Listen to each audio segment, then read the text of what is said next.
It's the Field of 68 live from the Final Four. We are here at Little Woodrow's Edo. We will be here for the next hour and 45 minutes. Roll through. Come grab a drink with us. One guy who just did roll through, Illinois head coach Brad Underwood. Brad, it's fantastic to see you. How you doing, my friend? I'm doing great. It's great to be down here. It's wish we were playing, but we're not. But next best thing, hanging out with you guys. There you go. Of course. So I'm going to start with this, Brad. This might get a little awkward. I'm just going to call it what it is. I coined the phrase Daddy Brad. I know that Jeff Goodman has made you aware of this. I don't know that you know where this comes from, my friend, so I want to give you the origin story of this. Thank you. Yeah. All right. Thank you. I didn't expect that. I thought you were going to ask for a restraining order, to be honest. No. Okay. There's a lot of people running around Champaign, Illinois, in the state of Illinois with that shirt. Okay. Well, here we go. So here's where it came from. I'm a Michigan basketball fan. You own me. Personally, you own my program, you own my head coach, you own everything about it. That's where it came from. It came over a year ago. It was when that originated. Guess what? Fast forward, my team is desperate for a win, and you just dangle it out there. You rip it away from us at the final seconds. How much fun is it owning the Michigan Wolverines basketball program? Well, there's a hard way to politically answer that one. Let me see. How do I go about this? Jawan's a great coach. They got great players. Hunter's one of the best players in the country. And yeah, you said it all. I'm not going to say a word. Okay. All right. Hey, I look at you guys a little bit differently than the rest of the Big Ten, and we've had this conversation as to why the Big Ten hasn't advanced through. You guys will play Coleman Hawkins at the Five this year. Obviously, things change. We all know that. Yep. What does the Big Ten have to do to kind of advance their seeding in the NCAA tournament and move on to the second weekend? It feels like you guys had that kind of roster to make it happen. What do you have? What does the league have to do in order to improve that? You know, and we've been planning for life without Kofi, so to speak, for a couple of years, and we knew big wings. And I'll be honest, I studied a lot of Bill Self. Mm-hmm. You know, big wings it's that good are guy athletic. To study. It's good guy to study. Yeah, it's you know, whatever. 20 years, 19 Big 12 championships. It's pretty good, but big wings and knowing that Kofi's unique, and you're probably not ever going to find another one like that. And we did some really good things. I love the way we're playing. That will continue to be what we do. Yep. It gives us a lot of flexibility, a lot of versatility. Mm-hmm. I think our issues more this year were newness and inexperience. We were very young, second youngest team in Power 6.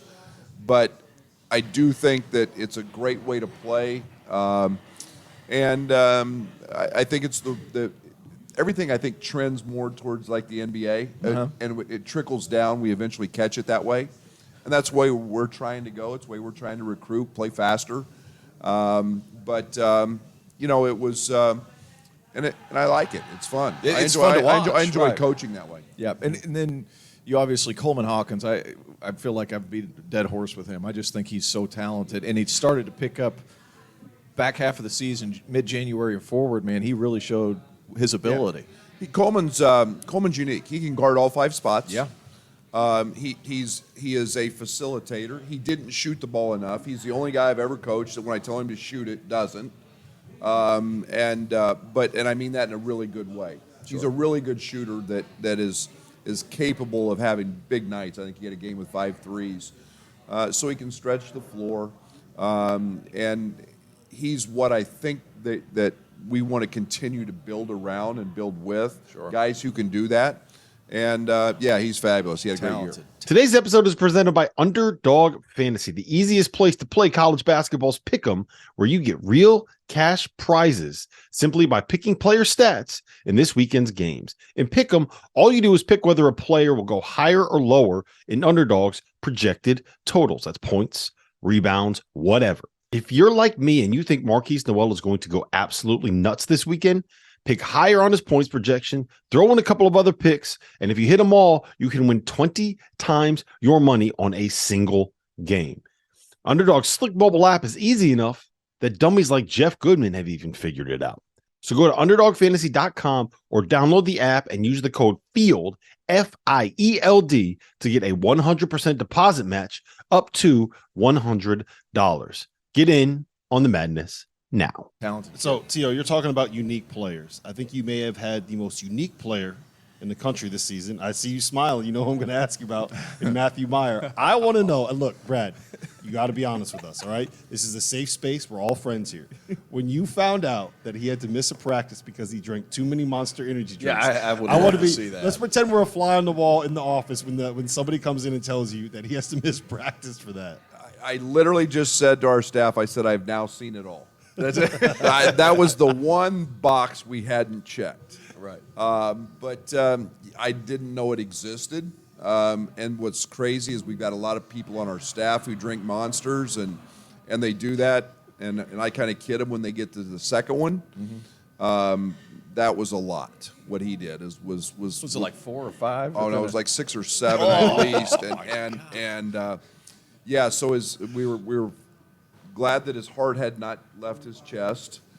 But yeah, he's that's a new one. That was a new one. One of a kind, fair to say. I want to ask you about. Hold on, tell him about the Matthew Meyer challenge that you tried. Oh yeah, I attempted it right after it happened. By the way, I got through 4, and then I felt like I was having a panic attack, so I stopped. But it was in tribute to him. I mean, I clearly have so much respect for your program, Brad. So I think he received like 32 cases from Monster after that. I believe that. I was wondering if an NIL deal was Does he have any coming through left? Does he have any left now? The next one, the next press conference, next game, I think he took 2 of them to the presser. Yeah, I remember that. That was great. And yeah, he knew how to capitalize on an opportunity in today's world. But he was a great teammate, great player. But that one was a unique experience. Is that the best Matthew Meyer story you have? I know you got some good ones.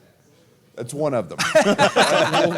He is a Matt's brilliant. He's one of the smartest people I've ever been around, and math is a big factor in his life, and the analytics and the things that he dives into are out there, and so we had a lot of conversations about that. But I've never come across caffeine poisoning. But if you made it to 4, double that, and that's where he was at. Yeah, well, I certainly wasn't trying to play competitive basketball anytime in a quick vicinity of that. So I alluded to it. I want to ask you about roster building in this portal era, because I think if people made a list nationally of programs that had the most success in the last calendar year, they're going to point to you with Matthew Meyer and with Terrence Shannon.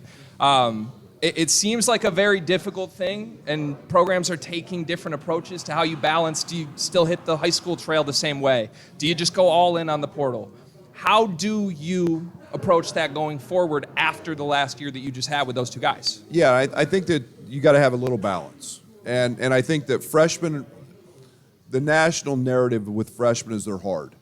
Okay, you start looking, now we're in COVID. Sure. And we have the biggest challenges age-wise we've ever had in the sport. We have 23-year-olds or 24-year-olds or in some cases 25-year-olds playing against 18-year-olds. Those guys all have 100-plus games under their belt in most cases. That's a big difference. And not just on the physical side of things, but the experience side. And then freshmen can transfer. Those are all things that go against them. Now, we want to build our program. We say this all the time. We're a development program. But you also have to get old. And our success came when we had guys in our program for a period of time and we became old. So it's a balance. The hardest part is literally not knowing your roster. I think we have to quit asking why kids leave, because there is no explanation. Nothing makes any sense. There are too many factors. Sure. Bottom of the roster guys wanting to play more. Top of the roster guys maybe wanting more NIL. Or more shot attempts, or agents involved, and what that looks like. We have to quit asking why. It's the norm, and it's what's going to happen, and then it's really good for coaches. Right. Nobody talks about that. It's really good for coaches to absolutely go get a need, and to have 1,500 people or 1,800 people, whatever it's going to be, and to say I can go get this guy, and nobody talks about that. I just hope we don't lose the perspective of what's good for the student athlete. And losing credits, not graduating. 1% make it in the NBA. Yep. And I hope that we're not losing perspective on that. And that's where I'm really old school, because I do think there's value in the degree. I love NIL. I embrace it. I think it's great for when the name on the front of the jersey means a lot, and that means you've built up a brand at that institution, and I think that's got great value as well. Coach, we're in a bit of an unconventional Final Four with San Diego State, with Florida Atlantic, Miami, and UConn being the team that's been there before, obviously. Do you think, I have a theory that the COVID year broadened the talent base. Do you think that's what it is? Do you think some of these teams that don't typically get the national notoriety, the San Diego State, the Florida Atlantic, what do you think is the main root of just more good teams? Do you think it's that? Do you think it's something else? No, I think it's parity. I think COVID's had a lot to do with that. Yep. And I think, when you look at the age of San Diego State's team. Mm-hmm. Oh, they're old. Okay, that they're old. And look at their bodies. Mm-hmm. Exactly right. And go stand them next to a freshman.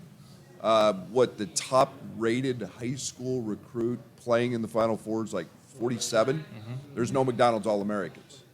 Okay, I think that speaks volumes. Sure. The other thing that I think is Dutch doesn't get near enough credit for how good his program's been for a long time. Yep. And I do want to say that because one heck of a coach. They do what they do on the defensive side. He's the most underrated defensive coach in the country, in my opinion. So it's great to see that. I love the parity. I think this is really good for basketball, that one-bid leagues can have something that they can believe in. Sure. That it's not just getting to the tournament, but doggone it, I can make it. Well, that's the new way to level the playing field, right? It was always three-point shooting. That's the way to the great equalizer in the tournament. No, now you're playing with guys that are 23 and 24 years old. Absolutely.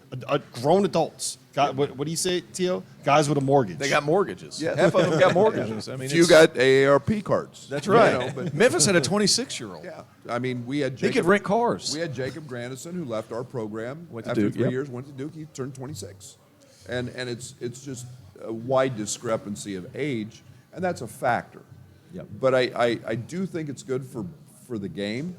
I think then you get into the arguments now, should you expand the tournament or not? I don't know all the advantages of doing that. I'm old school enough. I like the exclusivity. As somebody I'm that with has you, built an actually. entire brand based off the idea that there are 68 teams in the tournament, I'm going to say let's leave it. Yeah, I don't want to get new mic flags.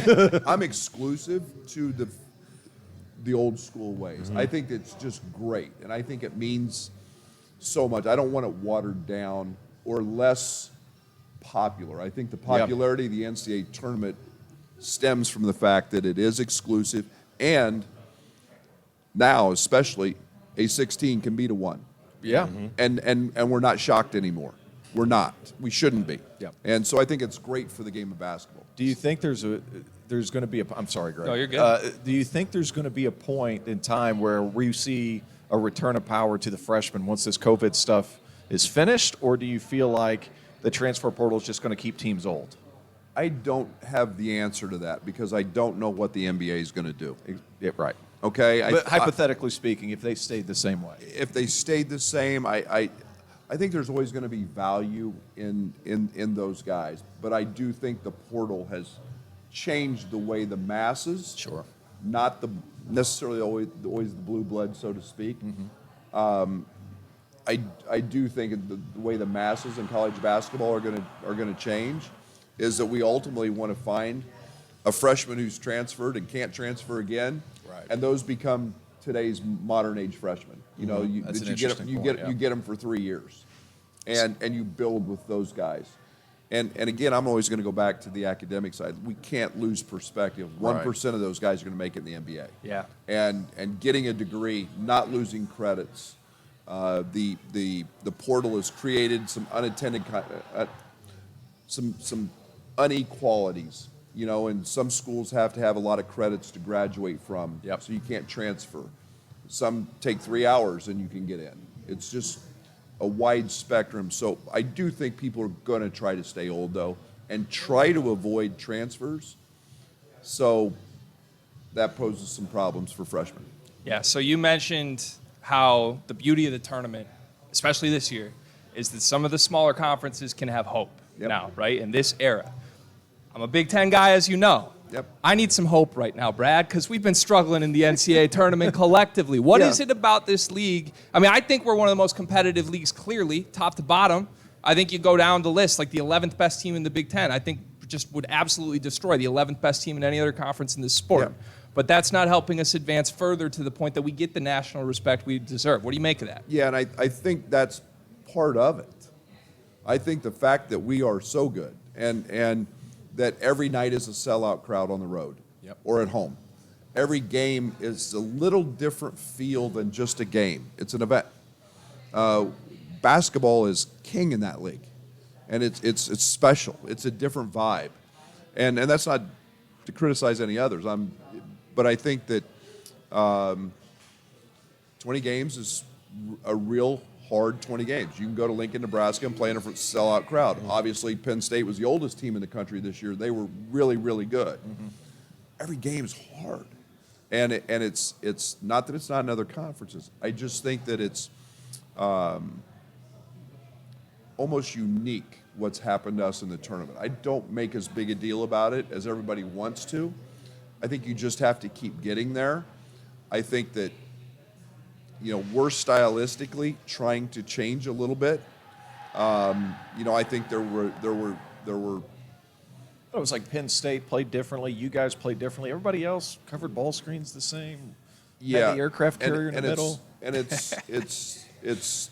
Am I wrong in thinking so? No, and I think everybody can say that. I mean, we played with one of the best, with Kofi for 3 years, and there are some, as great as he is, there were some challenges with that. I mean that in a way what you could do, and we wanted to be dominant, and he was right. But there was also some things that caused problems and matchups, and in the tournament that hurt us.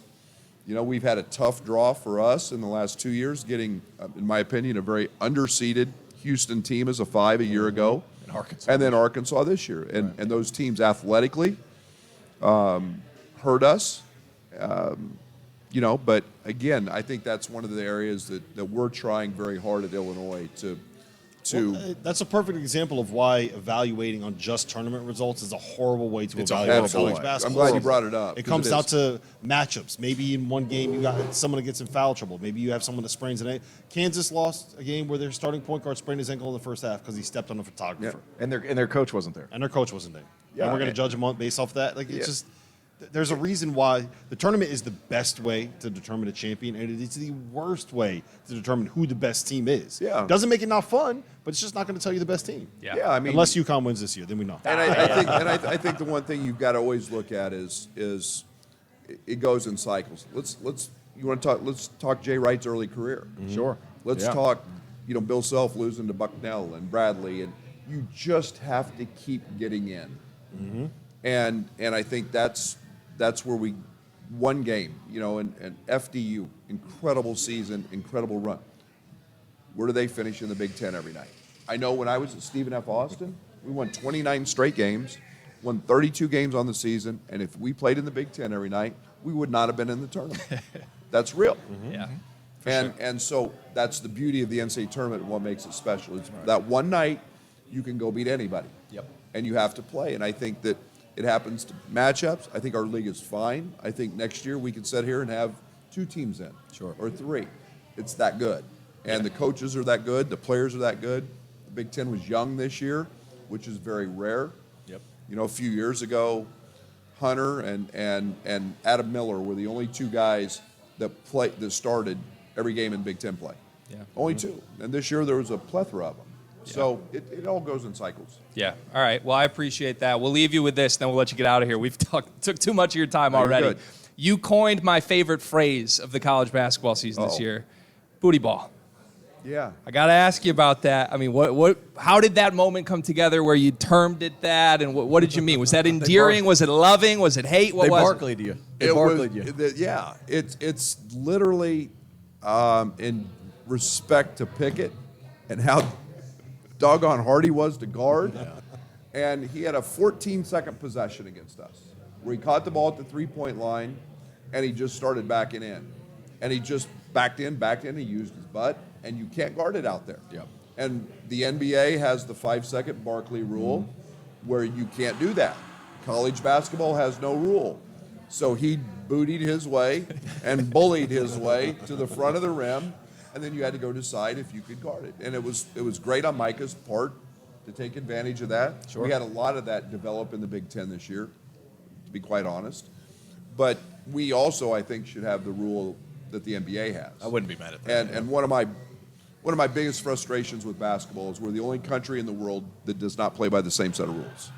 And I wish we would do that from youth all the way through. It's worked pretty good in the Euro world, in the in European market. And I don't know why we don't do that. But that is one rule I would like to see changed. But man, Pickett was a monster, playing booty ball, and you couldn't stop it. There's no way, there's no legal way to defend it without going to double team him or giving him a layup. My favorite part is now we've turned bootied into a verb. Yep, 100%. Yeah, Bootied is a verb now. I like It's it. awesome. I'm going to do my best to get Brad Underwood on the Field of 68's marketing department soon. We'll see about that. I know you're a busy man, but you're pretty damn good at this job, Brad. as you Well, are I many things. appreciate The that. new T-shirt is "Don't get bootied." Don't get bootied and put Daddy Brad on the There we go. backside, whatever. It might sell in Illinois. There we go. All right, Brad Underwood, ladies and gentlemen. We'll be back next on the Field of 68 from the Final Four.